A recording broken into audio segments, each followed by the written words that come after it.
जय हिंद साथियों स्वागत करता हूं आप सभी का अपने यूट्यूब चैनल पर। साथियों, आज इस वीडियो में हम आपके लिए एसएससी जीडी 2025 के लिए एक महत्वपूर्ण जीके जीएस की वीडियो लेकर आए हैं। आज के जो क्वेश्चन होने वाले हैं सभी क्वेश्चन सेलेक्टेड इंपॉर्टेंट और गोल्डन क्वेश्चन होने वाले हैं, जो ऐसे भी क्वेश्चन हैं जो आपसे पिछले एग्जामों में बार बार पूछे गए हैं और 2025 एसएससी जीडी में भी इन क्वेश्चनों को पूछे जाने की बहुत ज़्यादा संभावना है।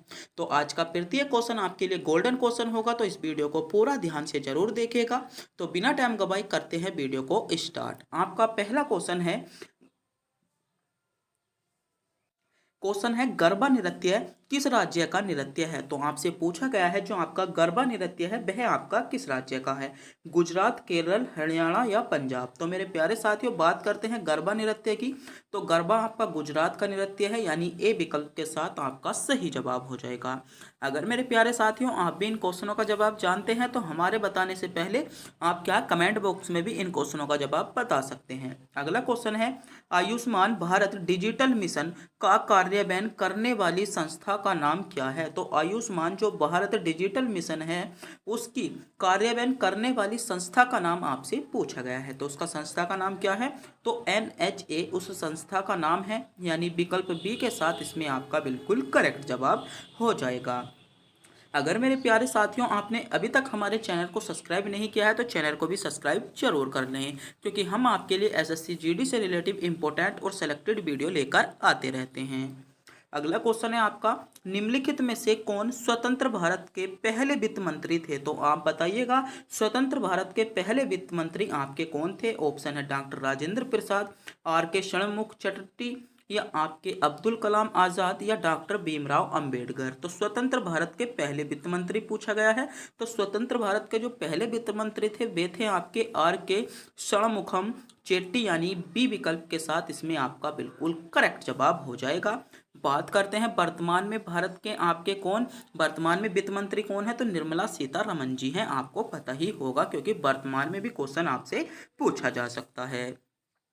अगला क्वेश्चन है आपका निम्नलिखित में से कौन सा RBI द्वारा उपयोग किए जाने वाला एक मौद्रिक नीति संस्थान नहीं है या साधन नहीं है। तो निम्नलिखित में से RBI द्वारा, क्वेश्चन दोबारा से पढ़िए, द्वारा उपयोग किए जाने वाला एक मौद्रिक संस्थान आधार दर, बैंक दर, बट्टा दर या काल दर। तो कौन सा दर नहीं है, नीति है, तो आपकी बैंक दर है, यानी बी विकल्प के साथ इसमें आपका सही जवाब होगा। अगला क्वेश्चन देखते हैं। अगला क्वेश्चन आपसे पूछा गया है दिल्ली सल्तनत के किस वंश ने सर्वाधिक समय तक शासन किया था। तो बताइए दिल्ली सल्तनत के किस वंश ने सर्वाधिक समय तक शासन किया था। ऑप्शन है लोधी वंश, आपका खिलजी वंश, तुगलक वंश या दास वंश। तो दिल्ली सल्तनत के किस वंश ने जो है सर्वाधिक समय तक शासन किया। तो सर्वाधिक समय तक जो शासन किया था मेरे प्यारे साथियों आपका तुगलक वंश ने किया था, यानी सी विकल्प आपका राइट जवाब है। बात करते हैं दिल्ली वंश के सबसे कम समय तक शासन किसने किया था। तो आपका लोधी वंश ने किया था। दोनों क्वेश्चनों का आपको पता होना चाहिए क्योंकि यहाँ से भी क्वेश्चन आपसे पूछा जा सकता है। अगला क्वेश्चन देखते हैं।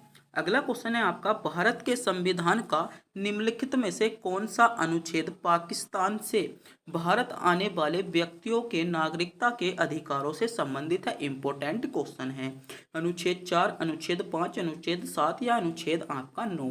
तो बात करते हैं नागरिकता। तो नागरिकता का जो जिक्र है भारतीय संविधान में भाग 2 में है और इसके आर्टिकल कहाँ से आते हैं। तो आर्टिकल 5 से लेकर आपके आर्टिकल कितने तक, आर्टिकल 11 तक आपको नागरिकता से संबंधित प्रावधान दिए गए हैं। जब आपका तो क्वेश्चन पूछा गया है पाकिस्तान से भारत आने वाले व्यक्तियों को, तो आर्टिकल 6 में आपका क्या है, नागरिकता है, यानी बी विकल्प के साथ इसमें आपका सही जवाब होगा। बात करते हैं आर्टिकल 7 की। तो आर्टिकल 7 में जो है वह है भारत से पाकिस्तान जाने वाले व्यक्तियों को नागरिकता। और 9 में है आपके, 9 में क्या है, 9 में आपका क्या हो जाएगा बताइए, जल्दी से जल्दी बताइए। 9 में है आपका नागरिकता का त्याग। यदि कोई अपनी विदेश की नागरिकता ले लेता है तो उसकी क्या है, आपकी क्या है, अपने देश की नागरिकता खत्म हो जाएगी। आर्टिकल 9 में ये प्रावधान था। अगला क्वेश्चन है आपका मांडव उत्सव भारत के किस राज्य से संबंधित है। ऑप्शन है झारखंड, कर्नाटक, बिहार या गोवा। तो बताइएगा मांडव उत्सव। तो मेरे प्यारे साथियों बात कर रहे हैं मांडव उत्सव की। तो मांडव उत्सव का जो संबंध है बिहार के आपके किस्सा है, तो गोवा राज्य से है, यानी डी विकल्प जिन बच्चों ने चुना है बिल्कुल सही चुना है। डी विकल्प आपका करेक्ट जवाब होगा। अगला क्वेश्चन है विश्व रक्तचाप दिवस किस कब बनाया जाता है? तो बताइए विश्व रक्तचाप दिवस आपका कब बनाया जाता है? ऑप्शन है 23 जनवरी, 17 मई, आपका 16 फरवरी या 14 अप्रैल। तो विश्व रक्तचाप दिवस, तो मेरे प्यारे साथियों जो विश्व रक्तचाप दिवस बनाया जाता है वह आपका 27 मई को बनाया जाता है। आपका बी विकल्प करेक्ट जवाब होगा। अगला क्वेश्चन है देवी लक्ष्मी की आकृति किस मुस्लिम शासिका के सिक्के पर क्या थी, अंकित थी? ऑप्शन है अलाउद्दीन खिलजी के, अकबर के, आपका मोहम्मद गौरी के या कुतुबुद्दीन ऐबक के। तो बताइए देवी लक्ष्मी की जो आकृति थी वह आपकी किस मुस्लिम शासक के सिक्कों पर अंकित थी? तो कौन सा मुस्लिम शासक था? तो वह मुस्लिम शासक था आपका मोहम्मद गौरी, जिसके सिक्कों पर देवी लक्ष्मी की आकृति क्या थी, आपकी निहित थी, यानी सी विकल्प आपका करेक्ट जवाब होगा। अगला क्वेश्चन देखते हैं। अगला क्वेश्चन है भारत के मानक में रेडियन के रूप में किस देशांतर को चुना गया है? तो किस देशांतर को चुना गया है आपको पता होगा, 82 डिग्री 30 अंश को चुना गया है, यानी ए विकल्प के साथ ही इसमें आपका सही जवाब होगा। अगला क्वेश्चन है भारत में दिहंग किस नदी को कहा जाता है? तो भारत में दिहंग दिहंग किस नदी को कहा जाता है? ऑप्शन है ब्रह्मपुत्र को, सिंधु को, गंगा को या ताप्ती नदी को।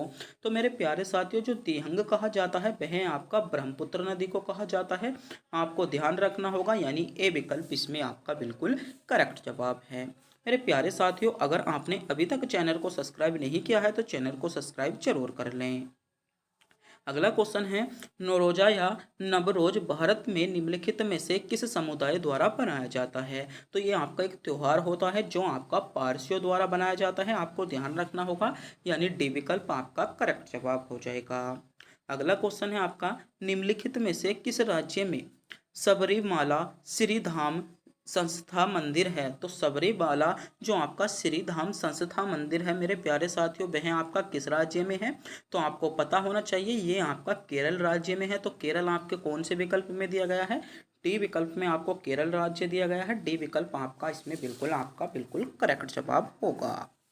अगला क्वेश्चन देखते हैं।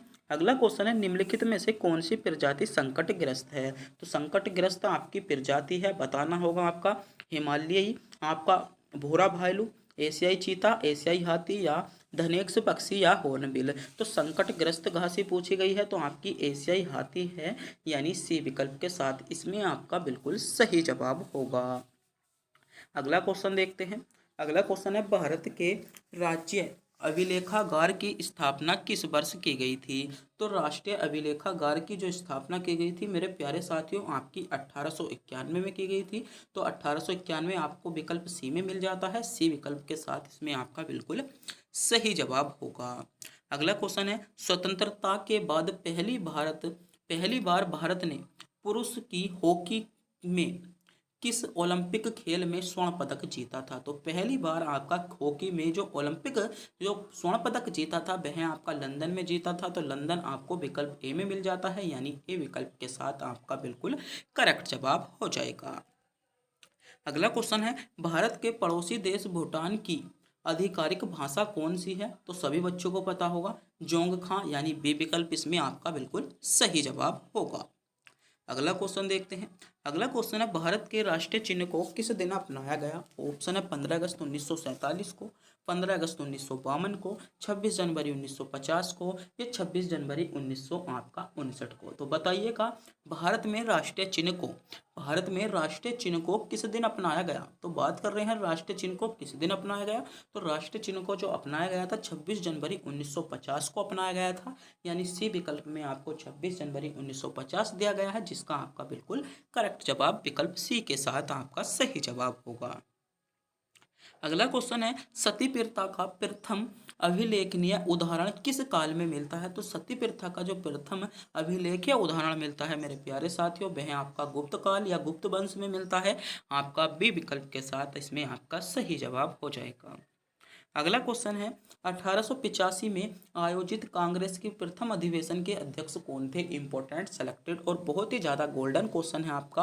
ऑप्शन है आपके पंडित जवाहरलाल नेहरू, दादा भाई नौरोजी, व्योम चंद्र बनर्जी या दिनसा वांचा? बताइएगा। 1885 में आयोजित जो कांग्रेस का प्रथम अधिवेशन हुआ था, उसके जो आपके अध्यक्ष थे तो मेरे प्यारे कौन थे? तो आपके व्योम चंद्र बनर्जी थे। आपको ध्यान रखना होगा, यानी विकल्प बी के साथ इसमें आपका बिल्कुल करेक्ट जवाब हो जाता है। अगला क्वेश्चन है, निम्नलिखित में से कौन महत्वपूर्ण नदी मालाबार पठार की नहीं है? तो आपकी मालाबार पठार की नहीं है, तो यो जो आपकी जो महानदी है वह आपकी मालाबार पठार की नहीं है, यानी बी विकल्प के साथ इसमें आपका सही जवाब होगा। अगला क्वेश्चन है, भारत में नगरीय क्षेत्र में बीपीएल परिवारों की पहचान के लिए निम्नलिखित में से कौन सी समिति गठित की गई? तो भारत में जो बीपीएल परिवार, जो आपके बीपीएल परिवार हैं, उनकी पहचान के लिए जो मेरे प्यारे साथियों समितियों का गठन किया गया, वह थी आपकी हाशिम समिति। कौन सी समिति थी? हाशिम समिति थी। डी विकल्प इसमें आपका बिल्कुल करेक्ट जवाब होगा। अगला क्वेश्चन है, भारत में कौन सी पंचवर्षीय योजना हेरोडोटस डोमर मॉडल पर आधारित है? ऑप्शन है प्रथम पंचवर्षीय योजना, द्वितीय पंचवर्षीय, तृतीय या आपकी चतुर्थ। तो भारत में कौन सी पंचवर्षीय योजना है? तो आपका सही जवाब होगा भारत में प्रथम पंचवर्षीय ऐसी योजना है जो आपकी कौन सी हेरोडोमल मॉडल पर आधारित थी, यानी ए विकल्प के साथ इसमें आपका बिल्कुल करेक्ट जवाब होगा। तो मेरे प्यारे साथियों, अगर आपको भी वीडियो अच्छी लगी हो, वीडियो को लाइक, चैनल पर नए हो चैनल को सब्सक्राइब और अपने दोस्तों के पास वीडियो को शेयर करना ना भूलें। तब तक के लिए मिलते हैं अगली वीडियो में, और हम आपके लिए रोज प्रीवियस के क्वेश्चनों के साथ एसएससी जीडी के एक वीडियो लेकर आते हैं, जिसके सभी क्वेश्चन सेलेक्टेड, इंपॉर्टेंट और गोल्डन क्वेश्चन होते हैं। तो उन क्वेश्चनों को भी ध्यान से जरूर देखेगा। तो इसके लिए हमारे चैनल को आप सब्सक्राइब जरूर कर लीजिए।